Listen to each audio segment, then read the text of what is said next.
le ping-pong judiciaire se poursuit dans l'affaire Palmade.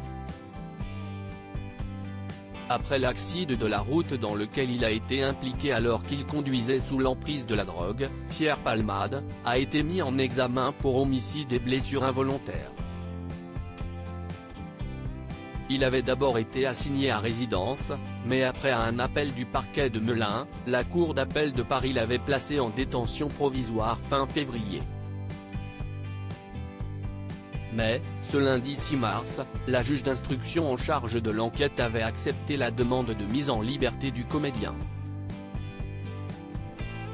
C'était sans compter sur le parquet qui persiste et signe en dégainant un nouvel appel avec un référé détention, ayant pour effet de suspendre sa sortie et poussant la chambre de l'instruction de la cour d'appel de Paris à se réunir de nouveau ce vendredi 10 mars. Mais la décision retenue ne sera connue que ce mardi 14 mars à 9 h. D'ici là, Pierre Palmade, qui reste présumé innocent, est obligé de respecter certaines interdictions listées par BFM Télévision.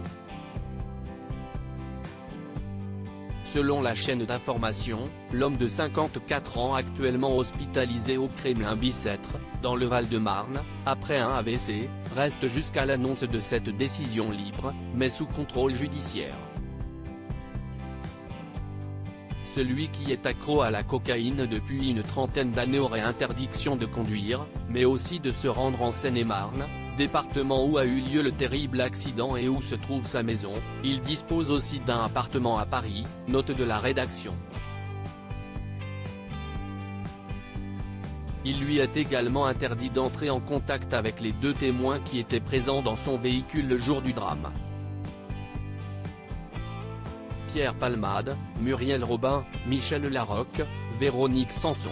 Les femmes de sa vie obligées de soigner son addiction à la drogue. Pierre Palmade doit également respecter une obligation de soins pour traiter son addiction à la cocaïne et aux drogues de synthèse.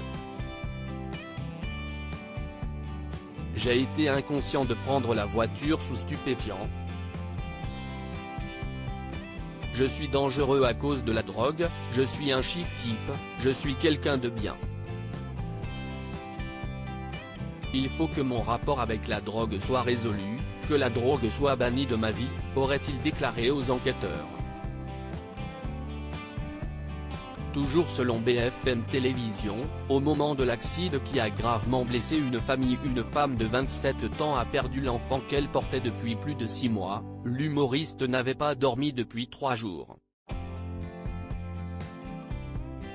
Le 10 février, selon le témoignage de ses passagers, Pierre Palmade aurait eu environ 8 injections de 3 MMC entre 12 h et le moment de l'accident, la dernière injection étant survenue 30 minutes avant le drame. Il faut ajouter à cela de la cocaïne en faible quantité et 2 verres de GAT 27. Article écrit en collaboration avec 6 médias Crédit Photo, Jacques-Ovid Moreau.